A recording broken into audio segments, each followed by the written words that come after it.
Hello. As part of Architecture Kerry 2020, I'm here today in the beautiful Flesk Castle, Killarney, with conservation architect Carl O'Mahony. Carl, would you mind talking to us, please, about the most dramatic site and context of Flesk Castle? Thanks, Victoria. Yes, we're here on the top of Drumhumper Hill, sitting above a pronounced bend in the River Flesk, overlooking the town of Killarney and the lakes of Killarney. Historically, this was a very strategic site. It was written in 1807 that there was two forts here and the remains of various castles in different parts of the site.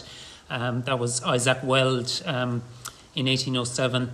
So I guess what's difficult to appreciate now, this is a very prominent site overlooking the town when it wasn't wooded, which in those times. Even until recent times, there's a lovely picture of Anne O'Reilly, the mother of the current owners, on the terrace at the west side in 1951. Even in that picture, you can see a glint of the lake in the background. So even at that time, you could see standing above on that terrace, you were above the lake. So Flesk is really about the location on this hill above the lakes. And it's here that John Coltsman chose to build Flesk Castle. There's a nice piece of text about him.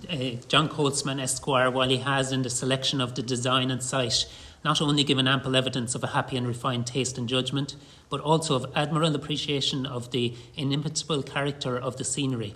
He has also affected more to enhance the beauty of the immediate landscape than had been done on the borders of these lakes for the two preceding centuries. I kind of enjoy that idea that Killarney really needed John Coltsman to put the castle on top of the hill, but you can make your own views on that. It must have been an incredible building to see, actually, if you think of it being on top of a hill and nothing around it. So, Carl, can you talk to me a little about who the Coltsmans were and specifically who was John? Yes, John Coltsman, probably born in Cork, came out of the Cork family of stonecutters and builders who had a quarry in Cork and were involved in the building of various landmarks there during the 1700s. He was, between Cork and London, built up a huge wealth through merchant and shipping. He was forced back to London in 1807, then on to Killarney. His daughter married Daniel Cronin of the Park, who was Lord Kenmare's agent. So he was part of an influential group of Catholic gentry who were trying to influence the English government to grant Catholic emancipation. So Catholic, Carl, that's very interesting. Yes, so him building this grand statement on the top of this hill overlooking Killarney, it couldn't really have happened as easy in most parts of Ireland at that time. Lord Kenmare was a very close friend, and it is a huge statement he made and displays a confidence and prominence that few other Catholic families were showing at the time. He probably incorporated parts of Drumhumper Castle within this, which pre-existed the current structure.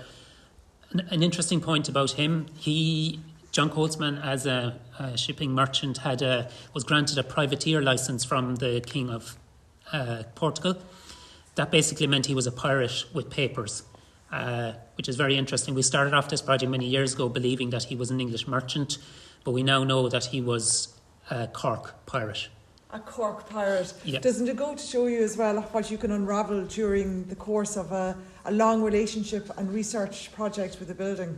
It's just wonderful. I suppose you realise how much we don't know, and what as amazing a story as we can present at the moment, the amount that we don't know is huge. But yes, there's a huge story to be told there in due course, not only of John Senior but of his son, whose lots of his writings survive as well,